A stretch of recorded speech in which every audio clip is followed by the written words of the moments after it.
आज हम लोग सूरदास द्वारा रचित शीर्षक पद को पढ़ेंगे। पद में दूसरा पद, अविगत गति कछु कहत न आवै, ज्यों गूंगे मीठे फल कौ रस अंतर्गत ही भावै, परम स्वाद सबही सुनिरंतर अमित तोष उपजावै, मन बानी कौ अगम अगोचर सो जानै जो पावै, रूप रेख गुण जात जुगति बिनु निरालंब कित धावै, सब विधि अगम विचार ही तातै सूर सगुन पद गावै।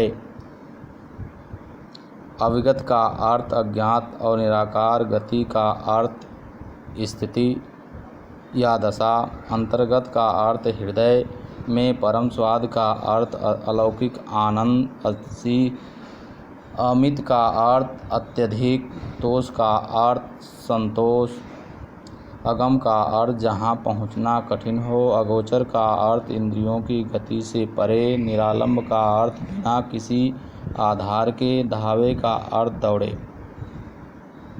ताते का अर्थ इसीलिए, सगुण का अर्थ सगुण ब्रह्म है।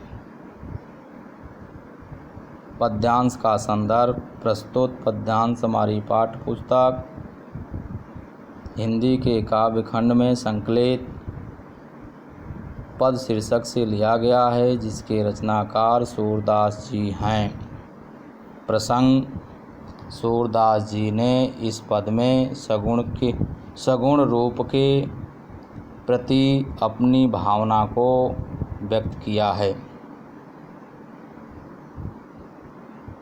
सूरदास जी निर्गुण ब्रह्म की आराधना को अत्यंत कठिन तथा सगुण ब्रह्म की उपासना को सुगम व सरल बताया है। सूरदास जी कहते हैं, अविगत गति कछु कहत न आवै। सूरदास जी कहते हैं कि निर्गुण ब्रह्म की आराधना करना कठिन है। निराकार ब्रह्म की दशा के विषय में कुछ कहा नहीं जा सकता। आगे कहते हैं, ज्यों गूंगे मीठे फल कौ रस अंतर्गत ही भावे। निर्गुण ब्रह्म की उपासना के आनंद का वर्णन कोई व्यक्ति नहीं कर सकता। जिस प्रकार गूंगा व्यक्ति मीठे फल का स्वाद अपने हृदय में ही अनुभव करता है, वह उसका मौखिक वर्णन नहीं कर सकता। उसी प्रकार निर्गुण ब्रह्म की भक्ति के आनंद का केवल अनुभव किया जा सकता है, उसे मौखिक रूप से प्रकट नहीं किया जा सकता।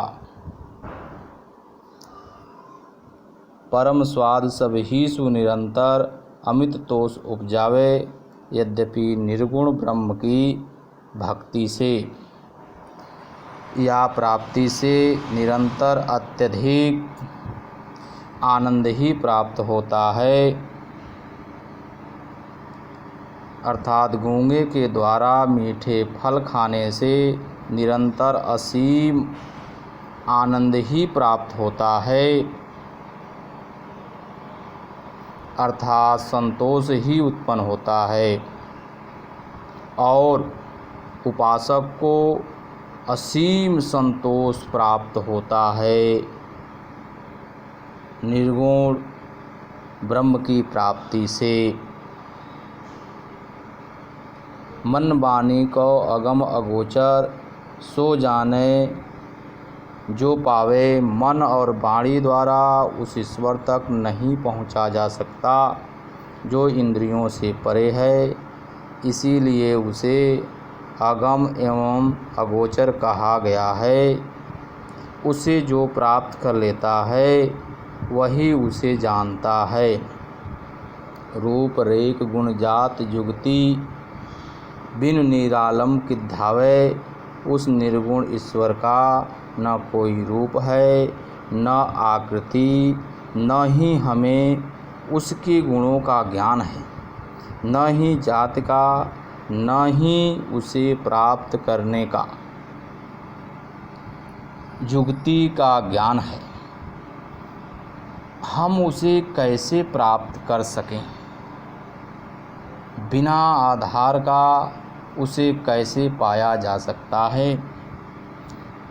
ऐसी स्थिति में भक्त का मन बिना किसी आधार का यहाँ वहाँ भटकता रहेगा, क्योंकि निर्गुण ब्रह्म तक पहुँचना असंभव है।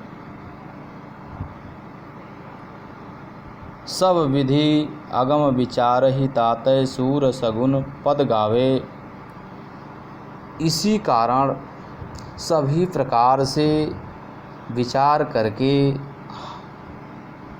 सूरदास जी ने सगुण पद का गान किया है, अर्थात सगुण के पद का गान करते हैं।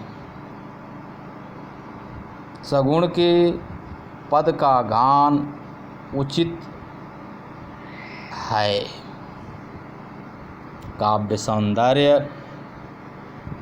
भाषा ब्रजभाषा है, शैली इस पद में मुक्तक है, गुण प्रसाद है, रस भक्ति और शांत, छंद गीतात्मक है, शब्द शक्ति लक्षणा है।